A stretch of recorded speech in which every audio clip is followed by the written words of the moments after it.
मालेगाव आणि धुळे मतदार यादीमध्ये तब्बल 22,000 मतदारांची नावं ही समान आहेत।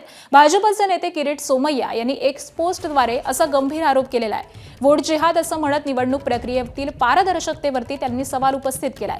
तर मुख्यमंत्री फडणवीस यांना देखील सोमय्यांनी टॅग केलेला आहे। धुळे जिल्हाधिकारी मालेगाव प्रांत यांची आज सोमय्या भेट देखील घेणार आहेत।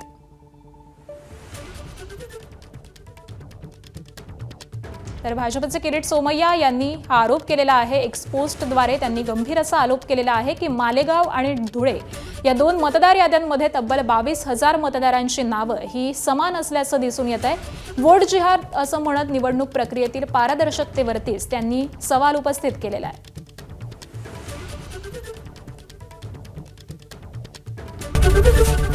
एबीपी माझा, उघडा डोळे बघा नीट।